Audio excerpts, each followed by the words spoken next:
Meus queridos irmãos, eu quero complementar a todos com a paz do Senhor Jesus. Você está no canal Rascunho Teológico.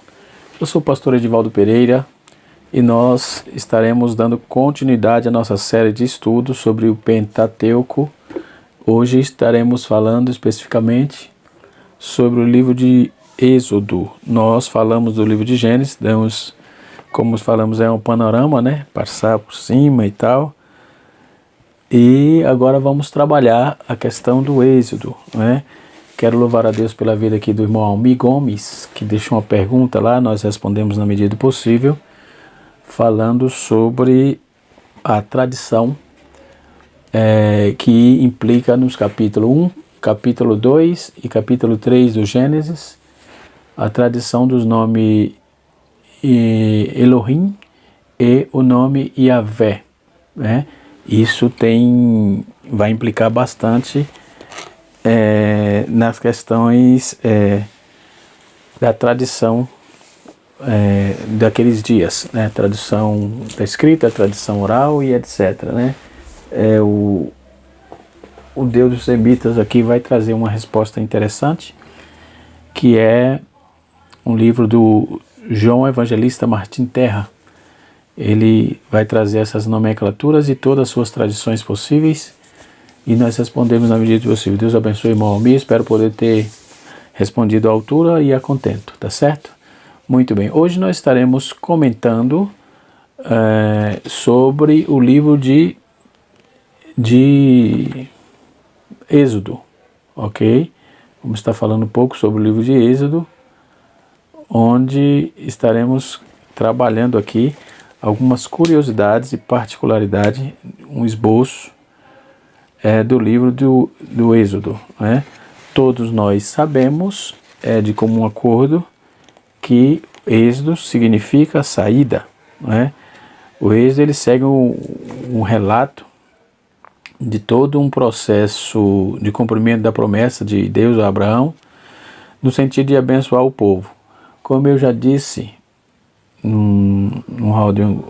no vídeo passado aí, que todo o foco da Bíblia, tanto no Antigo como no Novo, Pentateuco, enfim, ele é focado, toda essa questão é focado no livro, no propósito da redenção, ok? Tudo isso é focado no propósito da redenção. Tem um dos nossos vídeos aí, acho que foi o primeiro vídeo dessa série, eu coloquei na descrição os cinco tópicos sobre a redenção, né, com respeito aos livros e toda o propósito lá escrito em todo o conteúdo da Bíblia, tá certo? Muito bem. Eu trago agora o livro do Êxodo, que com certeza vai somar bastante para nós, não é? Então nós vamos trabalhar agora em cima dessa proposta, tudo bem? Entre Gênesis e Êxodo existe aí um intervalo de quase 300 anos, né? Entre Gênesis, segundo os estudiosos, entre Gênesis e Êxodo, o intervalo aí de quase 300 anos dentro dessa premissa, da morte, do nascimento de Moisés, do nascimento de José ao nascimento de Moisés, né? Da morte de José ao nascimento de Moisés. Eu quero voltar um pouquinho aqui para trabalhar a questão da redenção que eu havia falado aqui. O Antigo Testamento ele a preparação da redenção, né? Os Evangelhos é a manifestação do Redentor. Os Atos é a proclamação da mensagem do Redentor. As Epístolas é a explicação da obra do Redentor. O Apocalipse é a consumação da obra do Redentor. Então, todo esse conteúdo, nós vamos ver também que dentro dessa questão do Pentateuco, nós vamos ver que os livros, eles são divididos em categorias. Nós temos o Pentateuco, que é a lei, que são um total de 5 livros, né? Nós temos a história, né? Nós temos o livro poético e nós temos os proféticos. Os livros, o Pentateuco são 5 livros, certo? Os históricos são de Josué a Esther, é um total de 12 livros, tudo bem? De todo esse conteúdo de 12 livros que temos dentro do fator histórico, nós vamos aprender muito com respeito às particularidades do povo judeu. Então nós vamos trabalhar essa questão do Pentateuco, que é a lei de Gênesis até Deuteronômio, são 5 livros. Esther de Josué e Esther são os livros históricos, são 12 livros, e do capítulo, os livros poéticos, que também é considerado sapienciais, algum deles, livros de sabedoria, nós vamos de Jó até Cantares, que é um total de 5. Eu estou falando do nosso canon cristão, E nós temos 17 livros proféticos, que são os livros da profecia, que vai de Isaías até Malaquias. Nisso nós temos 2 divisões dentro desse compêndio de 17 livros, que vai do profetas menores e profetas maiores, ok? E nós vamos agora partir para o Êxodo, ok? Trabalhar a questão do Êxodo. Como eu disse, o Êxodo ele tem uma diferença de um intervalo de tempo de Gênesis a Êxodo de 300 anos, E nós temos aí informações claras sobre essa questão, onde a questão do Êxodo, que o título significa saída, é uma versão do grego, que deu esse sentido, na Septuaginta, e assim sucessivamente. Nós vamos encontrar aí a relação de Êxodo com os demais livros, Não podia ser separado. Então, uma vez que o Pentateuco, os 5 livros são inseparáveis dentro desse conjunto chamado de Pentateuco. Penta quer dizer 5, teucos quer dizer escritas, Nós falamos também isso aí no primeiro vídeo. Você pode depois estar olhando, tá certo? Você que está passando aqui pela primeira vez, se ainda não é inscrito, se inscreva no nosso canal para que possamos levar a palavra de Deus um pouco mais longe. Se você que é inscrito, deixe seu like e compartilhe para que mais pessoas possam ouvir e interagir conosco, tá certo? Muito bem, nós vamos ver que da morte de Moisés até o nascimento, da morte de José até a morte, o nascimento de Moisés, dá um total de 430 anos, que é a migração do povo, a migração de Jacó para o Egito até... que está no Êxodo capítulo 12, versículo 40 a 41. Nesse intervalo, os israelitas aumentaram sucessivamente. Eles aumentaram de forma expressiva, excessivamente. No capítulo 1, versículo 7, nós vamos ler esse texto. Quero ler esse texto com vocês. Deixa eu pegar uma Bíblia aqui. Deixa eu ver. Deixa eu ver aqui. Vou pegar essa simples aqui. Êxodo 1:7. Vamos ver o que está escrito. Êxodo 1:7. Está escrito assim. Só um momentinho. Êxodo 1:7. Está escrito assim: os filhos de Israel frutificaram e aumentaram muito, e multiplicaram-se, e foram fortalecidos grandemente, de maneira que a terra se encheu deles. A terra de onde? Do Egito. Haja vista que a epígrafe de Êxodo 1 está escrito assim: os descendentes de Jacó no Egito. Então, esses descendentes de Jacó, os hebreus, eles se multiplicaram de forma gigante, de forma muito grande, E dentro dessa premissa nós vamos encontrar aí essas verdades dentro do texto bíblico. O versículo 1 vai dizer assim, de Êxodo 1:1. Este, pois, foi os nomes dos filhos de Israel que entraram no Egito com Jacó. Cada um entrou com sua casa, ou seja, com toda a sua família. Ruben, Simão, Levi, Judá, Isacar, Zebulon, Benjamim, Dan, Naftali, Gade e Asser. Todas as almas que se descenderam de Jacó foram 70 almas. José, porém, estava no Egito, sendo, pois, José falecido, e todos os seus irmãos e toda aquela geração. Os filhos de Israel frutificaram e aumentaram muito e multiplicaram-se abundantemente. Foram fortalecidos grandemente, de maneira que a terra se encheu dele. Versículo 8. E depois levantou-se um novo rei sobre o Egito, que não conhecera José, o qual disse a este povo: eis que os filhos de Israel é muito mais poderoso que nós. Então o povo ali, os egípcios, estava já em pânico, vamos dizer assim, porque o povo crescia. E usamos sabiamente com ele, para que não se multiplique, e aconteça que, vindo guerras, ele também se ajunte com os nossos inimigos, e peleje contra nós, e suba da terra.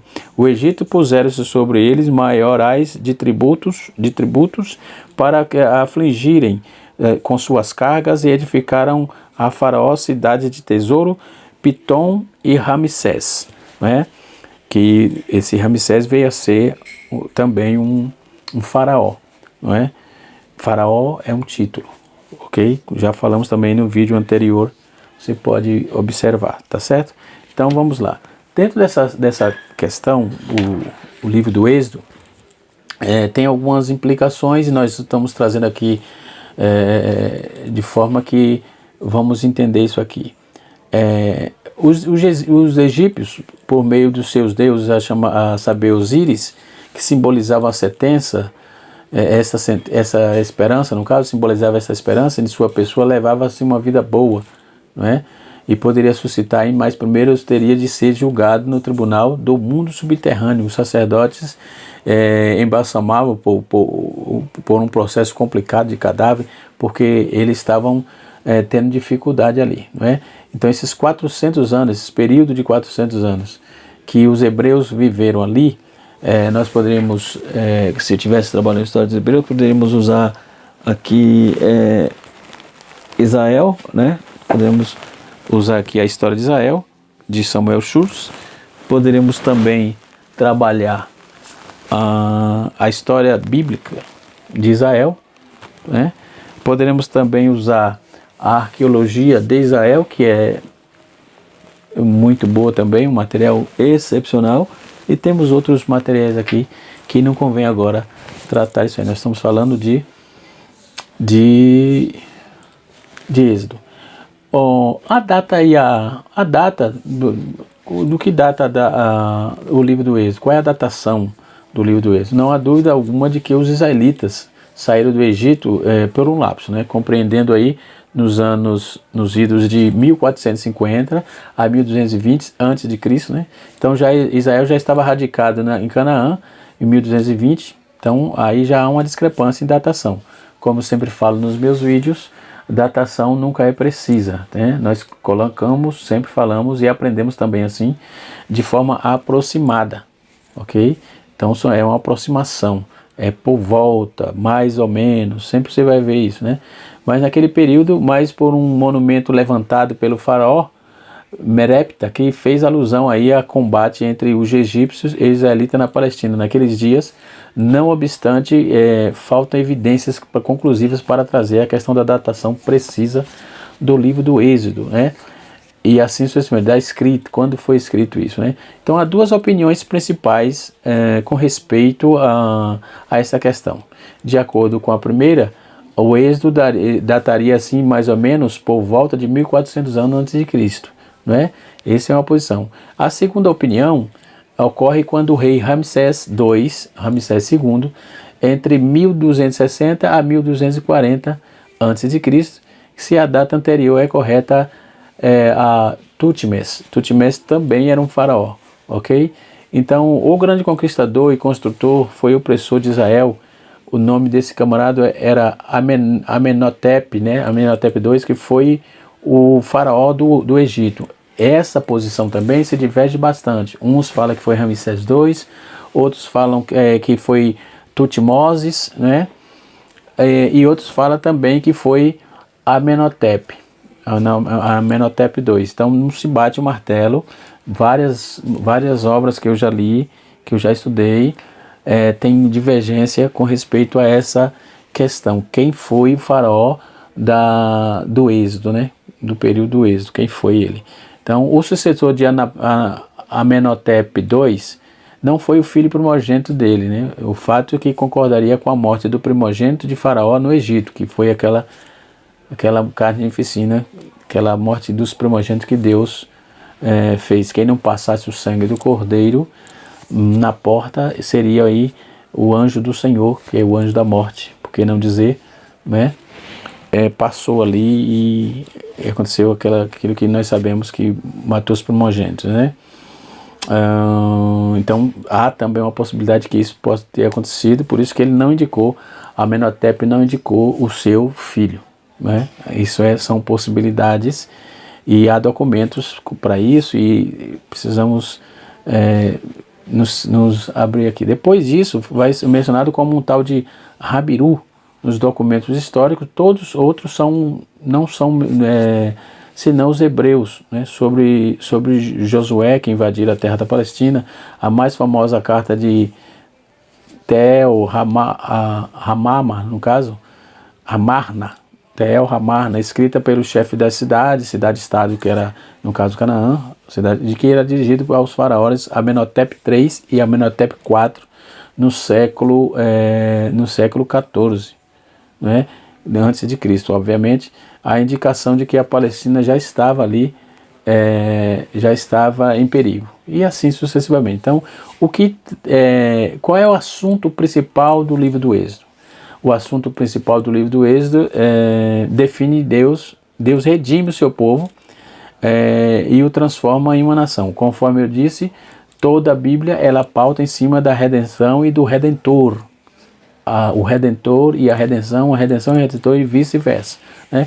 Aí nós vamos ter a estrutura do livro, né? Da questão do Êxodo, né? Então nós vamos ver aí que o livro se divide. Primeiro, Israel é libertado. Segundo, Deus suscita um líder no capítulo 1 até o capítulo 15. Do capítulo 1 até o capítulo 4, Deus suscita o líder. Do capítulo 5 até o capítulo 11, o conflito com o faraó. Há um conflito com o faraó. No capítulo 12 até o capítulo 15, Israel sai do Egito. Do capítulo 15 até o capítulo 18, Israel vai para o Sinai. Do capítulo 15 até o capítulo 17, as provações acontecem no deserto, não é? No capítulo 18, nós vamos ver que Jetro visita Moisés, que posteriormente foi o seu sogro, né? O Jetro, no caso, né? Depois nós vamos ver aí no capítulo 19 até o capítulo 40, esse escopo, Israel aparece lá no Sinai. No capítulo 19 até o capítulo 24, nós vamos ver aí o pacto da lei. Do capítulo 31 até o capítulo 18, nós vamos ver, do capítulo 1 até o capítulo 34, nós vamos ver, capítulo 31 até o capítulo 34, nós vamos ver o pacto violado e renovado. Então, houve 2 episódios aí, né? Já no capítulo 25, no capítulo 31, não é? Nós vamos ver aí o tabernáculo. E daí para frente, a Bíblia diz que Deus sempre tabernaculou com o seu povo, não é? Tabernáculo era uma casa móvel. Também poderíamos, em outra oportunidade, trabalhar essa proposta, não é? Essa temática, mas não é o nosso caso agora. E assim sucessivamente. Então o Êxodo é dividido basicamente nessa grade que eu acabei de falar aqui, né? Aqui nós vamos ver também que ele se crescia. Então, morrendo José, uma mudança aí na dinastia levou à condição de escravos, sendo o trabalho deles muito proveito para os faraós. Então eles produziam lá. Então, ao tempo que havia 600 homens maiores de 20 anos, além de mulheres, e dá um total de 400, esse total de 430 anos, foi necessário que se tornaria um número que duplicasse a cada 25 anos. Mais ou menos, né?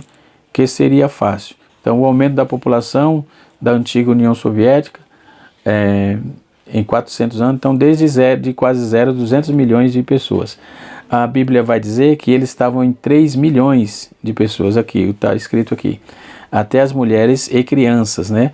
Então eles haviam aí 600 homens, maiores de 20 anos, além das mulheres e crianças, está em Números capítulo 1, versículo 46, né?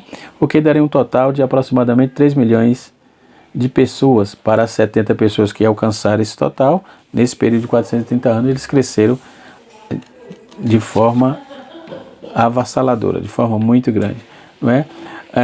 Dentro dessa premissa, dentro dessa questão, nós vamos ver também no livro do Êxodo o Egito e a Bíblia, não é? Eu trouxe aqui, eu tenho aqui um material onde trata sobre o Egito. O Egito, a religião do Egito, eles eram politeístas. Pensava-se, eles eram politeístas. Em primeiro lugar, o Egito foi colonizado pelos descendentes de Cão, não é? Que Abraão passou algum tempo ali, né? E nesse mesmo Jacó, o mesmo Jacó foi José, o mesmo Jacó. Deixa eu ver, em primeiro lugar, tá. Abraão passou aí algum tempo aí, o mesmo fez Jacó, também passou algum tempo ali. Então José foi seu governador, a nação judaica, aliás, e sua influência toda, passou 400 anos lá. Moisés foi filho adotivo de uma rainha egípcia, que foi no caso da filha de Faraó. Os irmãos sabem que Moisés, o nome Moisés quer dizer tirado das águas, justamente porque ele foi colocado por sua mãe, não é? Que foi a única mãe do mundo que ganhou para cuidar do seu próprio filho, recebeu o salário para cuidar do seu próprio filho, a única mãe do mundo que foi assalariada para cuidar do seu próprio filho. Observe que curiosidade interessante e importante, né? Então a filha de Faraó cuidou de Moisés, ele foi adotado por ela, né? Claro que nos moldes do Egito lá. Então, com essa preparação para os legisladores, ele foi aí instruído em toda a ciência, sabedoria daquele país. Salomão, por exemplo, casou-se com a filha de um faraó, entendeu? Então, qual era a religião do Egito, né? Existia ali o culto ao bezerro, veio a ser uma religião setentorial, posteriormente. Então, Jeremias morreu no Egito. Então, no Egito existe várias curiosidades. Jeremias morreu lá. Do cativeiro até o tempo de Cristo, houve ali uma considerável colônia judaica, né, com a tradução chamada da Septuaginta do Antigo Testamento, foi feita no Egito. Jesus passou ali, né, uma parte da sua infância. Então, o Egito veio a ser um importante centro do cristianismo primitivo. Então, qual era a religião? Eles eram politeístas. Nós vamos ver aí uma infinidade de deuses, não é? Que eu estou ministrando aula num grupo de WhatsApp, onde eu trouxe um escopo daqueles deuses ali. E vou ver se dá para a gente trabalhar aqui também, ok? Então, eles prestavam culto às forças da natureza, tais como o sol, a luz, né? E o rio Nilo também em certos animais e aves. Então o rio Nilo também era considerado como sagrado.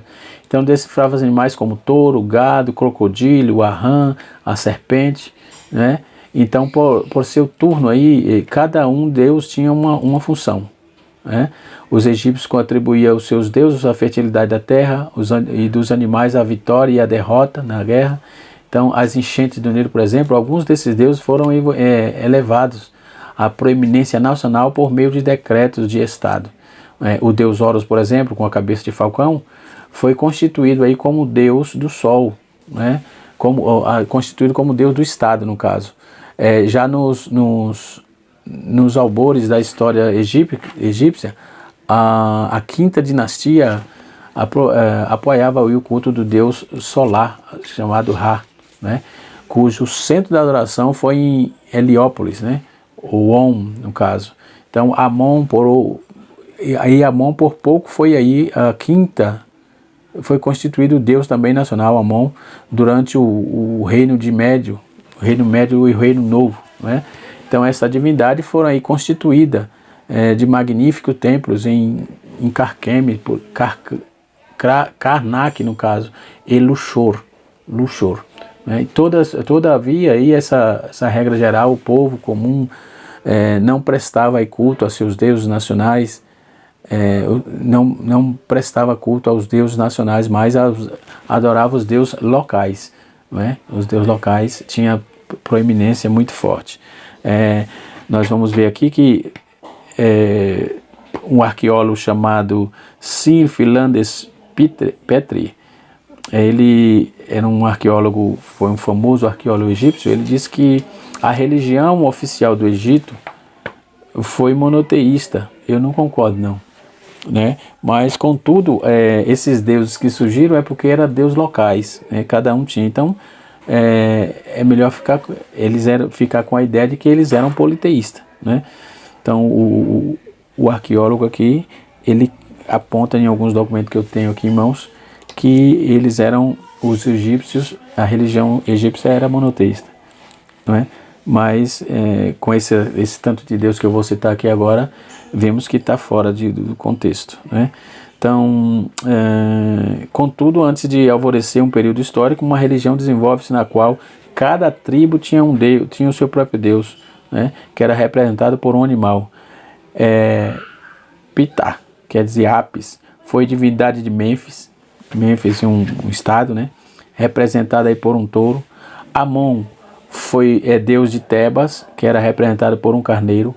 Mut era a esposa de Amon, era representada por um abutre. Hathor, a deusa da alegria, que era representada por uma vaca. Horus, deus do céu, era representado por um falcão, como eu já disse anteriormente. Ra, deus sol, que era representado por um gavião. Set, deus da fronteira oriental, que era representado por um crocodilo, não é? Osíris, deus dos mortos, que era representado por um bode. Ísis, que era a esposa de Osíris, era representado por uma vaca. Tote, deus da inteligência, que era representado por um macaco. Podemos ver a deusa Requite, que era representado por uma rã, né? Neshdet é a deusa do sul, que era representada por uma serpente, né? E a deusa Bast, que era aí representada por um gato, né? Os faraós eram endeusados, o Nilo era um rio sagrado, né? Então havia muitos deuses além desses que eu citei aqui, eram vários. Então existiam vários templos, vários animais sagrados. Então eles não podiam, na minha visão, não tem como ser monoteísta, eram politeísta, visto que cada província e cada estado tinha os seus deuses, né? Então esses animais sagrados eram alimentados e tratados de maneira muito luxuosa por grandes colégios de sacerdotes, né? Tinham sacerdotes que cuidavam desses cultos, esses ritos, desses cultos aos animais, né? E todos os touros, por exemplo, eram uma dos mais sagrados, o incenso, o sacrifício se oferecia perante aquele touro sagrado. Então, quando morria, eles eram embalsamados e tal, embalsamados no caso, numa cerimônia dos reis, que era sepultado em magnífico sarcófago, né? E assim, a gente sabe que essas questões das múmias é muito ligado ao Egito, né? Então, qual era a relação de Gênesis com Êxodo, né? Então, muito semelhante que existe no Antigo Testamento. O Gênesis narra o fracasso do homem em todas as provas, em todas as condições. Já o Êxodo, ele é a epopeia emocionante de Deus vindo de socorro ao homem, não é? Então, nele nós vamos encontrar a obra redentora de um Deus soberano. O Êxodo é proeminentemente o livro da redenção do Antigo Testamento, porque o povo vai ser redimido lá do cativeiro, não é? E começa aí com as trevas, em trevas e em tristeza, porém termina em glória. Então, algumas curiosidades dessa diferença entre Gênesis e Êxodo. Começa aí cantando como Deus desceu a sua graça para libertar um povo escravizado. E termina declarando como Deus desceu a glória no meio do seu povo. Então, a palavra Êxodo vem do grego, quer dizer saída. Sem o Gênesis, o livro do Êxodo não faz sentido. Aliás, Gênesis, Êxodo, Levítico, Números e Deuteronômio, esses livros fazem o conjunto do Pentateuco, conforme eu disse. Um sem o outro não tem Pentateuco, né? Não tem como. E assim sucessivamente. O livro do Êxodo também trata da escravidão. Começa com 3 séculos e meio depois de cada cena. Por exemplo, no final do Gênesis, o livro de Gênesis é a história da família, de uma família. O livro do Êxodo é a história de uma nação. Então não temos aí registro do que aconteceu ao longo desse período de silêncio, não é? Desses quase 300 anos. O patriarca Abraão morreu quando Jacó, seu neto, tinha 15 anos. O filho predileto de Jacó, José, fora vendido para o Egito, todos sabem que foi como escravo, e alcançará grande poder e influência. Os filhos de Jacó haviam conquistado grande favor por causa de seu irmão José. Então José foi o canal de bênção para ele, mesmo ele tendo sido vendido pelos seus irmãos. Ele foi um canal de bênção no Egito. E eram 70 pessoas quando desceu ao Egito, mas antes de saírem de lá, já havia tornado-se uma nação com 3 milhões de pessoas, conforme eu também já disse anteriormente. Não é? Eu fico por aqui, para o vídeo não se alongar muito. Na próxima aula nós vamos trabalhar o esboço contido no livro do Êxodo, ok? Vamos trabalhar o esboço contido no livro do Êxodo e os propósitos e as particularidades que ali tem. Um abraço a todos, Deus abençoe, espero poder ter ajudado. Ainda faremos mais um vídeo sobre o livro do Êxodo, visto que temos bastante coisa para passar ainda, tá certo? Um abraço e até a próxima aula, se Deus assim nos permitir.